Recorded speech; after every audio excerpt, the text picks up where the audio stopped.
So, sir, amidst the declining economic growth, increasing debt, political instability, and whatnot, I am genuinely curious that why did you feel the need to come to LUMS and address the students here? No, I'm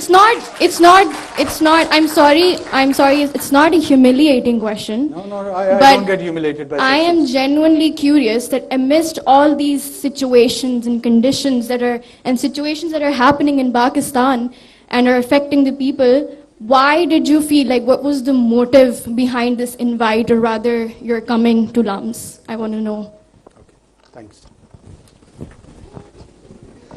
You know, not just like yourself, but I do get puzzled by all these challenges which we are in the midst of it. Political, social, economic, all of it.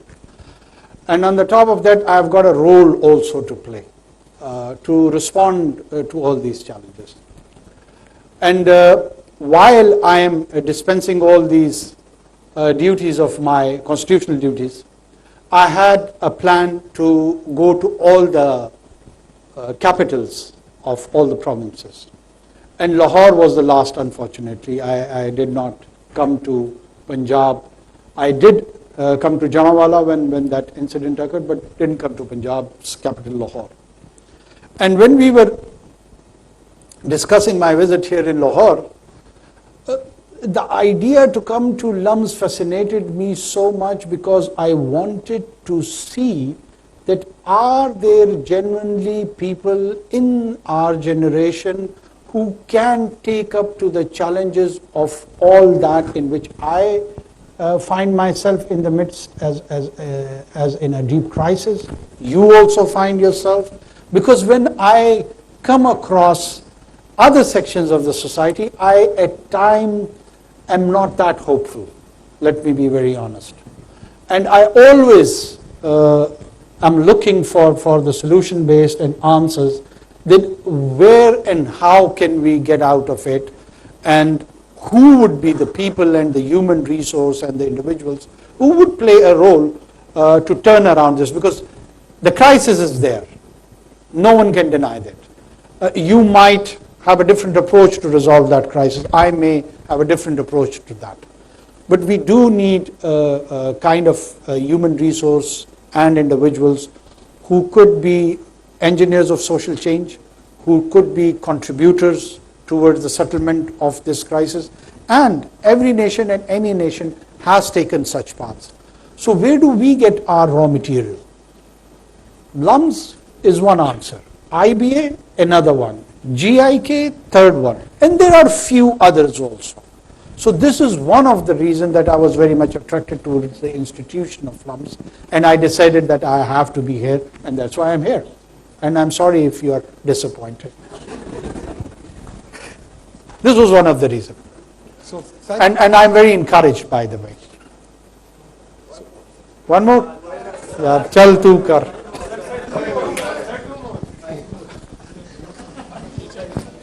Inshallah, I'll come again. Inshallah.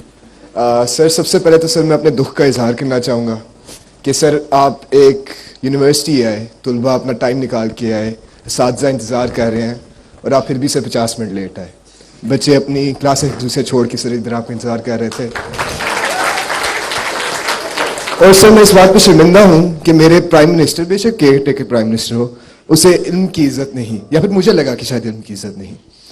मगर sir मेरा सवाल ये नहीं, मेरा सवाल तो ये है कि सर मेरा सवाल जनवाला के ऊपर है.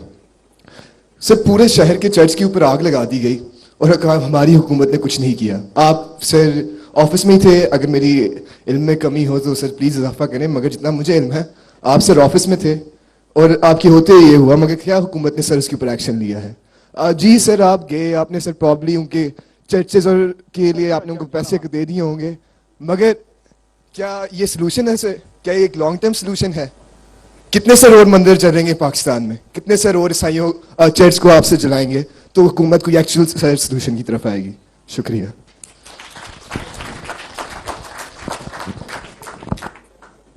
मुझे खुशी ये हो रही है कि तुम अपनी माइनॉरिटीज़ के लिए इतना स्ट्रांगली फील करते हो. ये एक खुशी की बात है. हालांकि तुम तो बहुत मायूस मुझे लग रहे हो हुकूमत के हवाले से.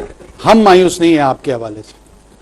50 मिनट बेटा मैं इसलिए लेट आया कि मैं आपके बिहाफ पे एक कैबिनेट मीटिंग स्टार्ट कर चुका था, और कैबिनेट मीटिंग में जिस तरह की डिलिब्रेशंस और जिस तरह की डिस्कशन, अल्लाह ताला तुम्हें उस मकाम तक कभी पहुंचाए किसी भी कैपेसिटी में, ज़रूरी नहीं कि इंसान कैबिनेट मेंबर हो सकता है, एज अ ब्यूरोक्रेट हो, एज अ टेक्नोक्रेट हो, उसमें बहुत सारी ऐसी चीज़ें होती हैं जिसके बड़े दूररस नताइज आपकी ज़िंदगी के लिए भी हैं, इसकी ज़िंदगी के लिए भी हैं, उसकी ज़िंदगी के लिए भी हैं।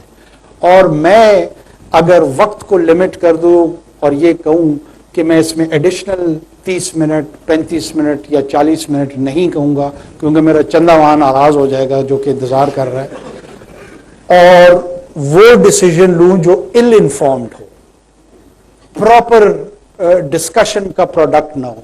तो जिस काम के लिए मुझे चुना गया है ना, प्राइमरली वो काम मैं नहीं कर रहा हूँ। मुझे इस काम के लिए नहीं चुना गया है कि मैं आके लम्स में आपसे बात करूँ, ये मैं सिर्फ एक एडिशनल पर्सनल प्रिविलेज को एक्सप्लॉइट करते हुए मैंने की है। ये हम दोनों की एग्रीमेंट से हुआ, आपने एग्री किया कि हम आएंगे, मैंने एग्री किया कि मैं एड्रेस करूंगा। ये किसी कॉन्स्टिट्यूशनल अरेंजमेंट की रिक्वायरमेंट नहीं है, ना मेरा बोलना ना आपका सुनना। Right. So my question is that recently we've seen a lot of religious sentiments and religious rhetoric being used by politicians, not only to entice voters but also to kind of attack another political party. So considering we already have a considerable amount of restrictions on the kind of discourse that we can engage in, should this not also be a restricted part of discourse, considering that yes, we are an Islamic nation, but there are a lot of other religions in the country, and also religion is considered to be a very sensitive topic. It should not be weaponized and politicized as it is now. I mean, this one genuinely deserves a clap. Look, religious, as I was initially referring to my point about the identity, part of our identity crisis is that we think that we have monopolized the question of identity and it has to take inspiration from the faith of Islam.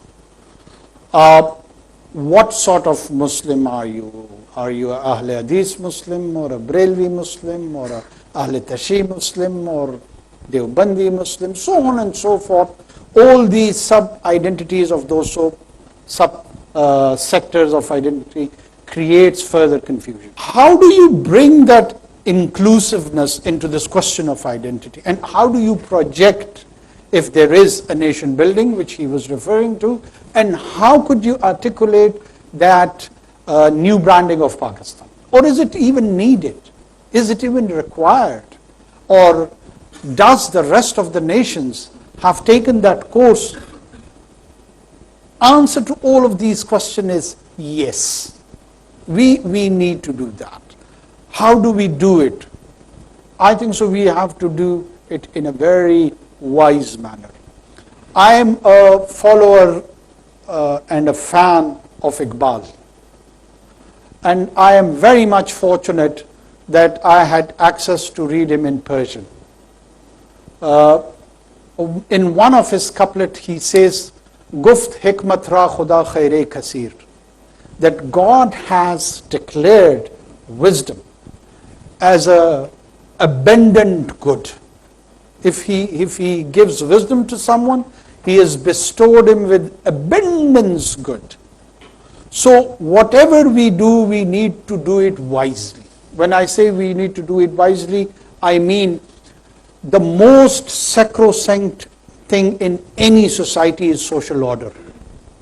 Him, he, me, all of us has to contribute and think about it. That's why my request to those jingoistic youngsters who just want to change everything with this one election day, good, go and vote that day definitely. But changes, they evolve.